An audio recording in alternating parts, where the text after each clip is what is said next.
Welcome to Distribution Talk with Jason Bader, the show where we dive into the stories, struggles, and solutions from business owners and thought leaders in the wholesale distribution market. Hi friends, Jason here. In this episode, I had the pleasure of catching up with Diane Dye Hansen, Chief Management Consultant at What Works Consultants. As you will hear, Diane is very passionate about helping business leaders understand the culture of their organization from top to bottom. Culture is not created from some mission statement plastered on the walls of the organization. According to Diane, culture definition begins with the statement, how we work here is. Through research and data-driven alignment, organizations can better connect with their associates and not have to fear the great resignation or great upgrade popularized in the digital media of today. I enjoyed our conversation, and I hope you do too.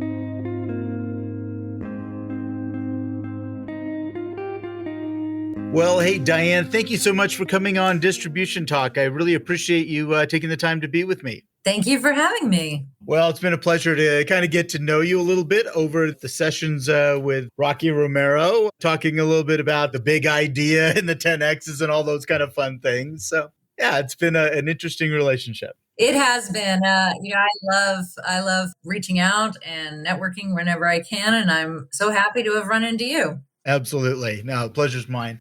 So if you wouldn't mind, just kind of give us a little background. Tell me, how did you get involved with consulting? Did you jump right into it, or did you start from another place first? I did just start from another place first. I spent 20 years in marketing communications and the external facing communications aspect, working with a variety of companies. And what I found in my work there is that sometimes the internal state is so fractured that it impacts that external state. And the internal state is really primarily the most important. And you hear it even in meditation, go within before you go outside of yourself. And it's the same thing with organizations. You really have to, as a leader, look at the internal workings of your organization to make sure that it's aligned to deliver the service level quality that you are looking for your external customers. And if it's not, then those things that are going to show up on the outside are decreased revenue, low retention rates, poor reviews on social media where consumers can just run to social media and say whatever they want. But there's truth in all of that. And to diagnose that truth and make it a safe place to resolve those problems and turn them into solutions, that's really the secret sauce to all success. Gotcha.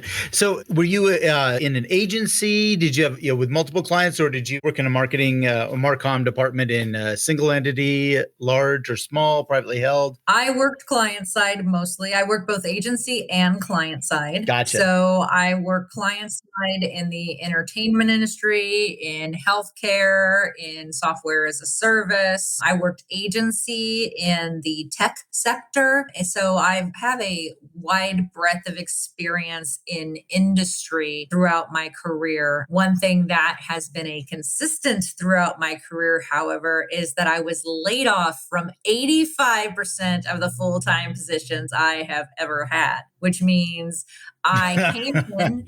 Yeah, I came in and those top line 10% reductions when a corporation does an M&A, I went through that twice in my career. I went through downsizing. I went through the tech wreck. I was working agency side during the tech wreck post 9/11, and that agency was actually pulled into the owner's home and reduced to nothing. It still survives today. Yeah. But all of this transition and push. And finally, the last full-time position that I held in 2016, I had automated myself out of a position because I started working on both sides of this SaaS company. and noticed that their functions, their customer success functions and things like that needed a low touch aspect. So I started working on low touch and made it so easy for their sales teams and their customer success teams that they're like, we actually don't need your function anymore, but thank you. And that's when I realized that it was time to march myself down to the Secretary of State's office and go, you know what? I am being called to be a consultant my entire career. And Absolutely. it's just time. That's funny. Yeah, that's absolutely the case. And yeah, you get too good at what you're doing, and all of a sudden, well, we don't need you anymore. So yeah, that's a Yep, frustrating situation, but it did lead you to where you are today. And I think if you wouldn't absolutely. mind, just tell us a little bit about the entity. I know, a little bit about your growing up, just from our relationship before, but if you mind just kind of sharing a little bit. And I know you've expanded quite a bit once you landed the big one. Yes, absolutely. So, What Works Consultants addresses change management through four very important lenses. And that's the lens of research and knowing what's going on within the organization before taking action, the lens of then using that research for process improvement and looking at each process as it affects each function of the organization. Also, communication, internal communication within the organization, making sure that process is well communicated, as well as the results of the research, the big why behind the change and the urgency for the change. And then finally, people operations and taking it beyond that typical HR realm and more into the area of performance improvement, alignment with KPIs, alignment with Mhm. results, and developing cultures that encourage retention and longevity and loyalty, which decreases the company bottom line cost. Well, I'm glad you mentioned that the retention and a lot of the culture side, because that was something that you and I had spoke about before. That was very intriguing. The way that you all are doing, research around this and really helping define that for the organizations that you serve. So, would you mind sharing a little bit about what you all have been doing around culture and where that leads to retention? Absolutely. Culture, it needs to be so much more than a mission and vision statement inside some business plan or worse, writing on the wall where you put your big mission up on the wall and all the employees see it as they walk in each day. It has to be action. There has to be operational ties to your mission to operationalize your culture. And I think this is incredibly important Mhm. because culture can be such a fluffy thing or it can be such a productive thing. But if your culture internally, what's actually happening, does not align with those words on the wall, you're going to see all sorts of impacts throughout the organization. And retention problem is just a small piece of that. You have QA issues, you have quality problems, you have logistics issues, you have poor communication, you have Mhm. all sorts of things that become a huge liability to your organization. So if that culture does not align in action, and one of the questions that we will ask, and we do an internal Mhm. assessment on this culture to understand whether those words on the wall are actually being lived. And one of the simple question is the way we work around here is. Oh, interesting. Yeah. And we allow the employees to answer that question.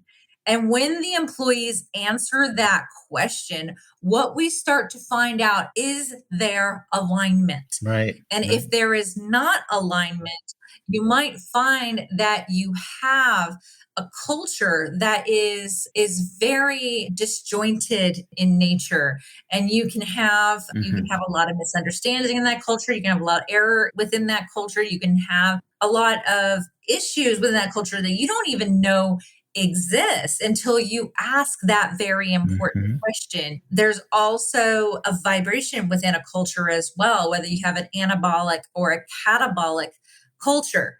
So the catabolic cultures are the ones that lift up an organization. They Okay. drive an organization forward because they're based on inspiration, they're based on those really really good strong values that move an organization forward.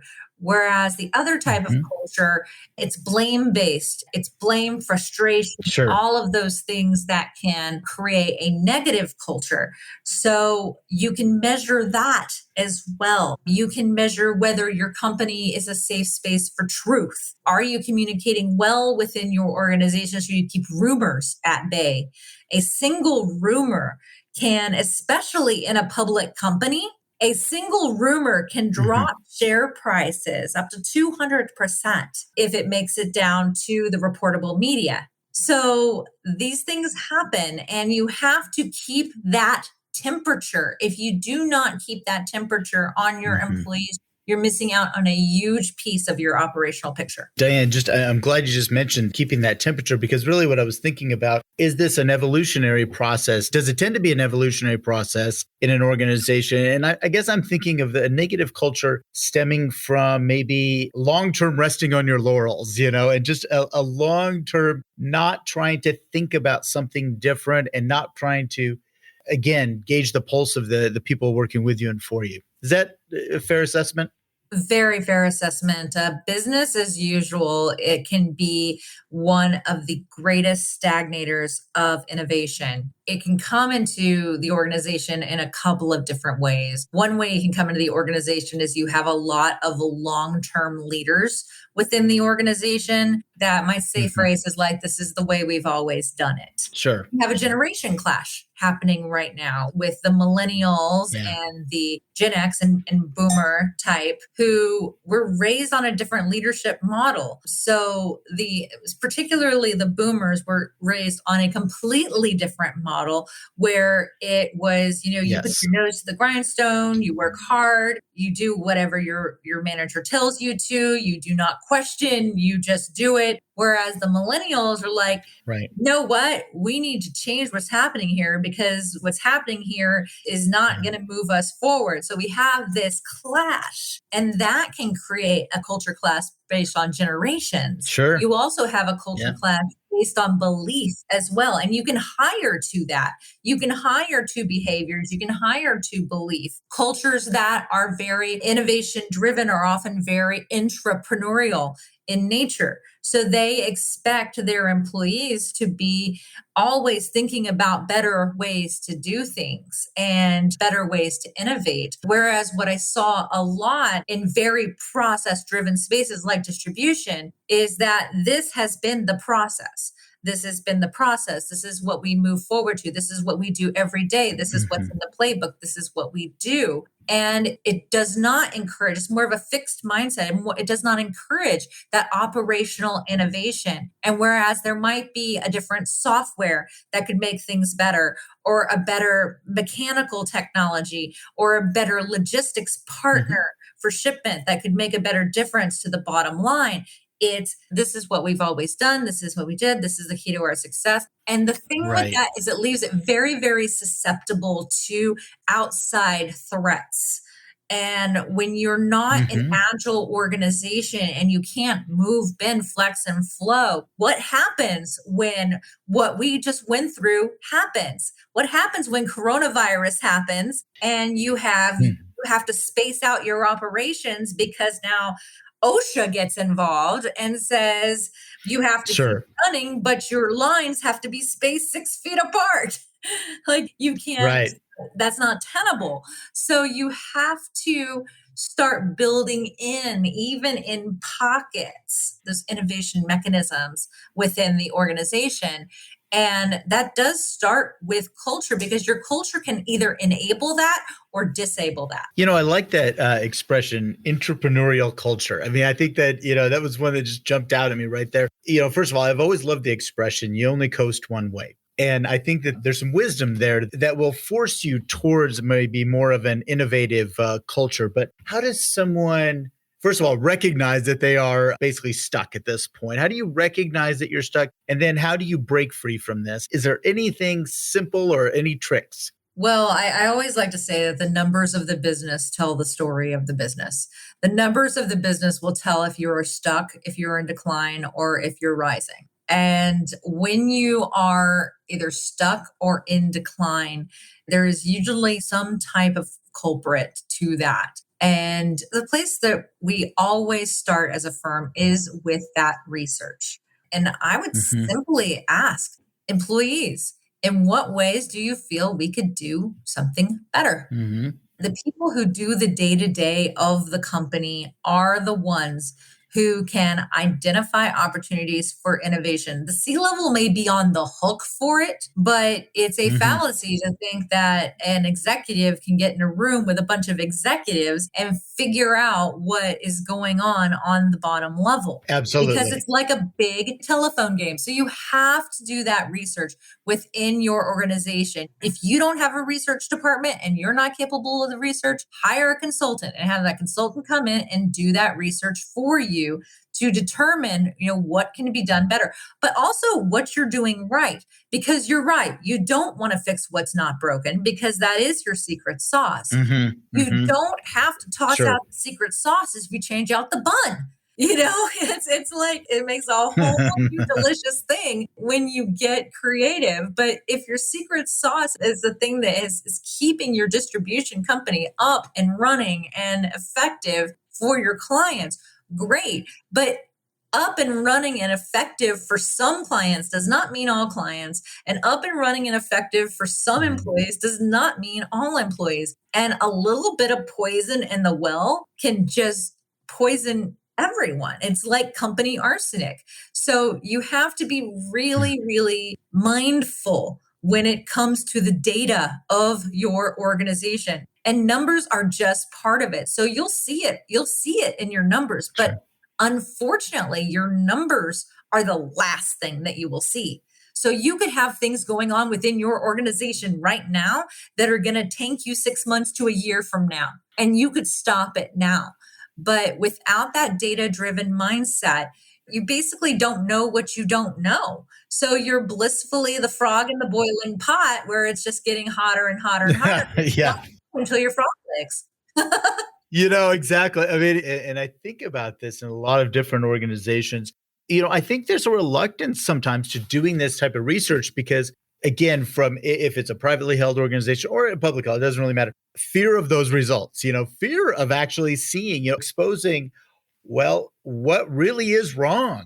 Yeah, you just hit the nail on the head there, Jason. That is exactly what happens is executives get afraid. It's the emperor has no clothes. Right. They Right. get afraid of going, this is what's actually happening within the organization. Because then what Yeah. happens is they can't turn a blind eye to it. So if there's a Right. fire drill aspect and I'm addressing the fire of the day, I'm not going to want to look at what's starting the fire because that could be even bigger. I just Right. want to put out what's in the room so I can breathe, but the house is going to come Right. down. So it's so important, especially if you're in fire drill mode, to do that work, to put it out at the source because it's just going to keep springing up. I've worked with executives that are in organizations that they just have the crisis du jour, the crisis du jour, the crisis du jour. And what we found with one of our organizations is that it was their HR leader. And their HR leader was the poison that was dripping into the well. And that poison was starting from the second of hire. So they were setting the culture that was not the C-level wanted a certain culture, but that people operations process. And I will keep on saying people operations because I believe this is going to turn into a separate discipline. And it has turned into a separate discipline, but that people function needs to tie in very closely to that operations function. And in larger corporations that we deal with, that is already tied together. And some of the Fortune 500s that we work with, those two are already tied together. The HR already reports to the COO of the company. It's so important that those two things are tied so well together because it's not only the keeper of the culture, it's the keeper of the training, it's the keeper of the process consistency, it's the keeper of all of those things. And to view that function as just a risk mitigator is also a wrong mindset. Yes. Because when you do it right, it's a creator of revenue and it's a creator of innovation. So when you do that correctly, when you bring the right people in the organization that are already fine-tuned to the mission, and I absolutely love actually how Tesla does this. How Tesla does this is they bring in people who believe in the vision and they screen for that.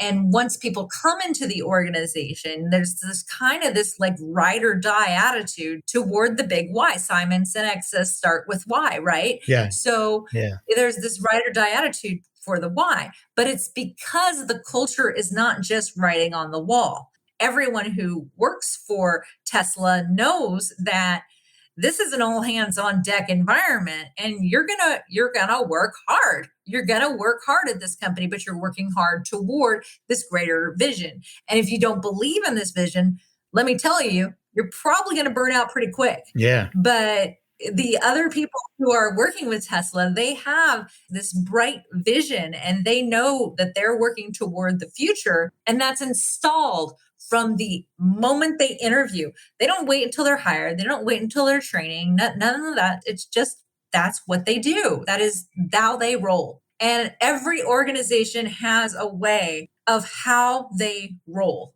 So it's really, really obvious when you look at the output and you look at the energy within the company and you look at the ideas coming out of the company, how that organization rolls. And if it has a flat tire, fix it. Yeah. Diane, thinking about that, I'm suspecting that a lot of, legacy companies, and these, again, might be family businesses, things like this, they maybe don't even really know how they roll. They don't really have a great idea of how that's going on. I think, a lot of people have built in, these are lifestyle businesses that they are just kind of milking it until either there is a liquidation event, of some sort, or they sell the entity or they pass it on to a next generation or however that may be. But they maybe just don't really even know. Because I think about the writing on the wall kind of is the thing that, sparked this, is that I remember that, early on, maybe late 80s, early 90s, really worked on creating this mission statement. And I'm gonna have a mission. I'm gonna put it on my business card. I'm gonna put it on the wall, and that's gonna fix everything. And I think what we've realized over the last, few decades is that unless people internalize it and understand that, it doesn't fix a darn thing. Absolutely. It's not this panacea. Yeah. Absolutely. I even apply this to my own consulting firm, is that one thing that we say business problems should never be faced alone. So we work in project teams as well. So we don't have single consultants working on projects facing our clients' projects alone. So much like they're not facing anything alone, our internal operations mirrors that. We know that one person doesn't have all the solutions, but if we work in project teams, we're going to bring out brilliance for our clients and we're going to allow them not to face alone. But also, when you're not running a data-driven organization, you're not processing anything that's happening in your organization outside of yourself. So you're living in this mental loop and these mental models. And the way mental models work is, as humans, we work like video cameras and we record what we see. And when we see something, we attach a meaning to that. And that meaning has some sort of belief. And what can happen is if we get stuck in that reflexive loop, we can be making decisions at an executive level entirely from conjecture, entirely from, okay, past experience says, I see this needs to happen. The thing is that past experience in today is not apples to apples. It's apples to pomegranates. I mean, it's so incredibly different. Sure. So you can't rely on past experience. You can't rely on observation and attachment of an immediate solution. You have to ask the questions. You have to ask the questions to gauge reality, because I can look at something and I can think something is happening, and that is great. I will get a CEO who calls me and says, I think this is happening within my organization. How do we fix it? And I say, let's find out if it's actually happening. Yeah, absolutely. And I ask any question except for why. And that's another important message for the leaders that are listening to the show right now, is that why, if you want an emotional answer, you ask why. You want to make someone cry, you ask them why 7 times. Anyone who has a Okay. can understand that. But if you ask who, what, when, where, how, you get data. If you ask, why did you do this? They're Interesting. thinking about how they had an emotional event this morning at home. Right. What did I do wrong? Or, What did I do wrong? It this, goes yeah, into yeah, self-deprecation. It's not the question you need yes, to be yeah. asking. So if you want to pull that data and really rip the blinders off, ask those other questions in regard to what you believe. And I'm going to say what you believe you observed, because you need to be willing to unlearn what you think you know. That is the absolute key to innovation, is being willing to unlearn what you think you know, because what you think you know might be different and have different data variables today. I mean, if I told you, Jason, if I told you 3 years ago, you would be able to walk into a bank with a hat, sunglasses, and a mask on and not have the police called, Absolutely. what would you have said? You would have said, you're crazy. Right, right, right. You're absolutely crazy. Anyone who walks into a bank like that is obviously robbing it. No, I'm sorry. Today, we are mandated to walk into a Right. bank like that. Maybe not the sunglasses or the hat, but definitely the mask. And the I just tried out about a year ago. I walked into a bank with sunglasses, a hat, and a mask. And I'm like, you know what? It's really interesting how quickly things can change. But my past experience tells me I would be leaving there in silver bracelets. That's right. So Absolutely. why do we Yeah, yeah. run our businesses that way?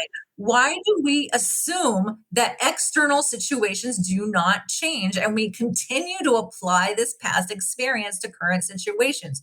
We cannot do it. We should not do it. We need to be operating on current data and current research within our organizations. And I think to kind of segue a little bit, one of the things that we've talked about before and gets brought up now all the time, if you get too into the social media junkie status, you hear about the great resignation or the great upgrade and all of these. I'm leaving my company for greener pastures, whether they're out there or not. And I think it really, comes back to a lot of the things that you've been talking about is researching and understanding. Is this a good environment? Is the culture something that people would want to stay in? And there might be people who don't like where we're going, even if I've done the research, and that's okay too. But I think that it really can enhance retention and prevent some of this walking away for greener pastures, perceived or not. Well, exactly. And it all starts from the beginning. So you're hiring new people daily. I mean, especially if you've had a retention glut, you're hiring new people. So it all boils down to how you hire people, you design your processes and your teams, you inspire them, and you move them through a process of enculturation. Mm-hmm.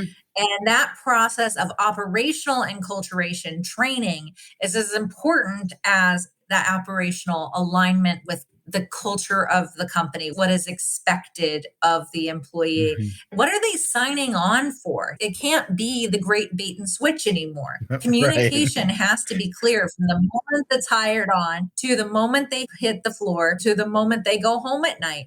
It needs to be consistent. And that consistency daily is what equals the longevity. So leaders need to start thinking of, what am I doing on a daily basis to reinforce what I want to produce? And if there is an issue, what needs to be installed? You think of it like, a computer system that has some bugs. You gotta figure out what the bug is. Mm-hmm. You gotta remove the virus. And sometimes that's not comfortable. I mean, a lot of times that's not comfortable, and it takes some systems down, and it does some stuff. But once you do it, you can really reset and have a much better operating system that's going to serve you a lot better and make you a lot more money in the long run. You've got to start looking long term with your people operations as well as day to day. The long term being the long term result that you would like to create, and performing that gap analysis between the current state of the organization and then developing a plan for maturity, because that's exactly what it is a plan for maturity. You're not going to figure out what's going on one day and go, okay, solution. Now it's the panacea. I want it to be the next. It's not going to happen. Sure. And different people mature at different rates. We're all human. So it's going to take a process of moving up through maturity. But if you hire that way and you hire at optimal maturity, and then you get them in, you realize, okay, maybe a little less maturity. This is how I mature them. This is how I bring them into the fold, so to speak. One of my clients say, it's how we help them ride for the brand. Gotcha. And they're a very frontier culture type brand, born and raised in Nevada. But they're like, how do they ride for the brand? And I think that's really, really great, because I think about those old Wells Fargo, Pony Express, Sure. Stagecoach, yeah. Exactly. And they rode from sun up to sundown to get that job done. And sun up to sundown looks differently now across the generations, as we discussed earlier. Oh, yeah. But what's really important, and especially for anyone listening who has millennials on their team, millennials are very, very motivated by making a difference. I would agree. They need to see how what they are doing is making a difference within the organization. It doesn't matter if they are driving a truck or if they are sitting in a meeting. They need to know how that thing is making a difference. And once they make that connection, you are going to get the most out of it. So it's not about changing your organization. If your organization is an organization that is family run and has a very large skew toward an older generation, it's not that everyone has to change to, just show them where their purpose lies within the organization, right, and how that purpose ties into the greater good and also the greater good for themselves. Another thing that I'm seeing just in trending in the research is that younger workers, they don't expect anything less than continuous development. So they want to know where they're going. And if they can't go with your company, they're going to go with someone else. So you can show them career paths and progression and training and growth. And also, they really buy into the concept of family. If they feel like they are with their work family, they're not going to leave. It's great, Diane. I mean, because it's, really, I think you just hit on a lot of things that I love to speak about. If you don't keep younger generations fed, engaged, excited, interested, and they can't see a future, you will lose them. So it's really incumbent upon the leadership to recognize that. And perhaps it's less self-directed. And that has to be understood, that it's okay that, maybe the generation I grew up in, Gen Xers tend to be more independent. We are more self-directed in many aspects. But if you go to the next generation, actually the next two generations, that it's not as self-directed. It can be learned. But that you don't necessarily expect them to take that initiative at first. You have to show a path. Once they're given the path, then they really perform well. But I think the failure sometimes is to believe that they're self-starters and they can develop this path on their own by looking at your company. It's so true. And it's not just generational. Every individual lives in a different place in the world of work. And WhatWorks Consultants is a PI certified consultant as well. And what Predictive Index says is, I love that company. Yeah. There's 4 different places where people live in the world of work, and you're wired the way you're wired. It's like holding a big beach ball, and the place that's closest to your heart is where you live. And I live in the people and the teamwork aspect of it. But directly across from people and teamwork is results and discipline. So I have project managers. I have people for that, right? Sure. But I can stretch into process, and I can stretch well over to innovation. But sometimes that results in discipline can be a little bit hard for me to reach. So knowing your people from the get-go is so important. It's not just about installing research once they're in. Right. Install research from the second you assess them. And there's a number of tools out there. Yes. Doesn't matter what tool you pick, just pick one that is going to serve your needs very, very well and what you're trying to accomplish. If you're building a highly efficient work teams, get something that assesses teams. If you're building a leader and you need to know how to develop that leader, find you something that will give you a behavioral profile and what that leader needs to be the best leader within your particular organization. But bake that research in. You should be doing exit interviews and knowing why people leave the company. And in this instance, you do need to ask the why, because the leaving is the emotional decision and we need to know what emotions are being triggered here. But you also need to pull the other data as well, because once the emotion becomes so big, you need to know what data is building that emotional tidal wave so that you can fix that data and decrease that tidal wave and notice what are those triggers? What are those emotional triggers that lead to, I'm out of here. I'm shaking up my whole way of life. I've worked here for 5 years. Right. And I am, I'm done. I'm going to, you spend more time at work than you do with your family. Yes. So in order to leave a company that has had some measure of longevity is a complete life shakeup for those who are employed. So that's a big emotional decision. That decision isn't made without emotion. So you've got to know that in your exit interviews, and you've got to have leadership in place who can take it and can take it as the data that it is and translate that data into operational action to make improvements. No, I appreciate that. Yeah. First of all, as I mentioned, I love, like a predictive index. I love research in that regard. And there's a lot of companies that, again, fear that. And they think that it's an exclusionary type of device versus an inclusionary device. And I think that that's the big misunderstanding about these is that, from my perspective, if you do this, whether it's date of hire, whether it's a year in, depending on what you're looking for, but that now you can create a career path. You can create something to help that person along their journey. And when you do that, when you show that level of interest, I believe that people will stay and they will be tied more to the family when you make that effort. Exactly. It's like trying to make the person in the family who doesn't cook do Thanksgiving. You don't want to do that.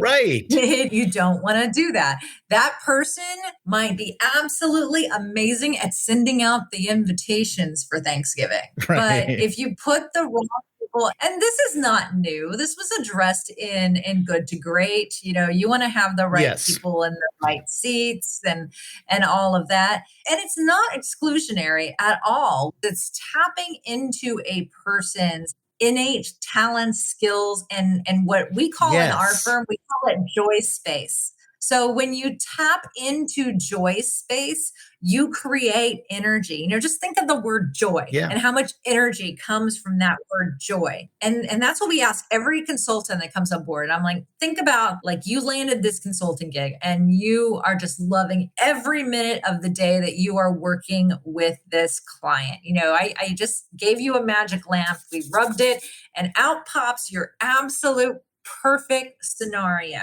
What are you doing?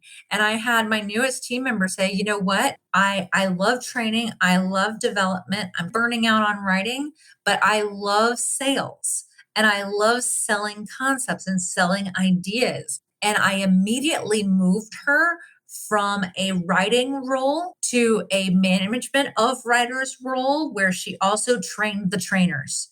And she has never been happier. But those little shifts are not possible. And what will happen, because this is very cultural, is the person will put their head down and they'll say, well, this is what I signed up for. This is what I was hired to do. I guess I'm going to do it. And they come home and they're drained and they are hating life. And that daily thing just chips away and chips away and chips away. And they're leaving. Because they were not in the right seat. They were close to the right seat, but they weren't in it. They weren't in their joy space. And joy space is very different than, can you do this? And I think a lot of interview methodologies focus on what you've done and what you can do versus what brings you joy. And I also say, what do you hate? What do you absolutely Yeah. hate? And this can be very disarming for interviewees because they're like, oh, I don't hate anything. I'm like, bull. Right. I don't want to say the wrong thing here. Yeah. I don't want to blow the Right. interview. Yeah. Right. But for larger organizations, especially, you have multiple positions. You have multiple Yes. ways that this individual could really work well. So if you get a person in front of you who is, you're interviewing for a sales position, you get a person in front of you that just keeps on talking about process and data and results and that, you're like, okay. So maybe you have a greater use within this organization. And that's what I want the leaders who are listening to this to really hone in on is what is the greater use of your people assets? What is the greatest use of those assets? Because a body is not just a body. In any situation, whether you have someone doing a rote job, even if you're talking about logistics, you have people who are great day drivers and you have great night drivers. And you need to figure out what they are because that is going to align with exactly how many hours they can put on the clock for you. So I know for me, I'm a great long haul driver as long as I'm starting at 5 a.m. and I'm ending probably around 7. And I can do straight through gas stops, no problem. Yeah. But you put me on that same schedule, but you do it at night, I'm dangerous. Yeah. So yep, I got you. That's the same thing in any role. You need to put people on the right shifts. You need to know whether someone's a day person or a night person and not just what shift they will accept, but what they really are. So you can target that interview methodology to discover these things. Very simple questions like if you had something where you needed to focus to do, when would you choose to do it? What time of the day would you choose to do it? That has nothing to do with the job straight on. Right. But what that person is going to tell you is, yeah, if I'm doing a podcast interview with Jason Bader, I'm going to need to be doing this before lunch, before I get the hungries, Right. Sure. If it's not going to happen until later in the day, I really need to do it probably right as I'm wrapping up my day because I'm really excited to end my day and I'm going to be at my highest energy. But you get those true answers when you're not saying, okay, now imagine you're doing this. Imagine. Right. That scenario question. Yes. That scenario question. No, put them in their real life.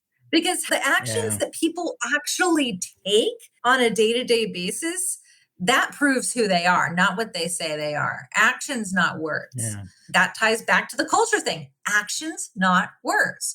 So if we start to live this action-driven operational culture, now we're installing it throughout the organization. So we're not going to be surprised at what we get once we get them to start day one.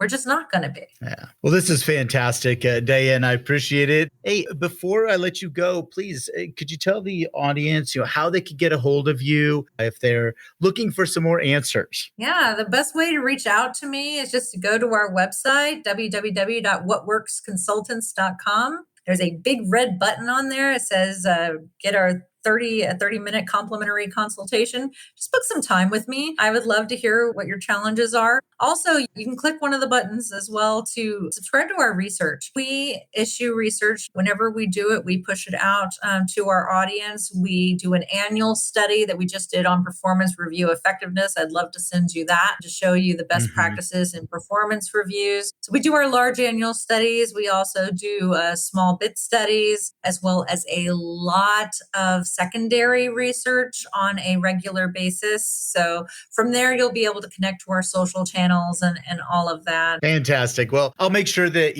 how to get a hold of you is going to be in the show notes so people can find that as well. So absolutely fantastic catching up with you and getting a chance to really learn more about, What Works Consultants and you as well. Wonderful. Thank you so much for having me, Jason. All right. Well, you take care. And again, thanks for being on the show.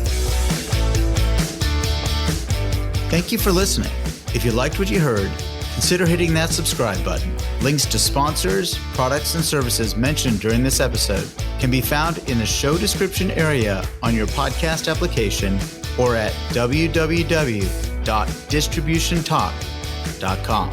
Distribution Talk is edited and mixed by Andrea Klunder and Edwin Ruiz at the Creative Imposter Studios. This episode was brought to you by my company, The Distribution Team. We are a consulting services firm dedicated to helping wholesale distribution clients remove barriers to profitability, generate wealth, and achieve personal goals. To learn more about how we can help your company succeed, check us out at www.thedistributionteam.com.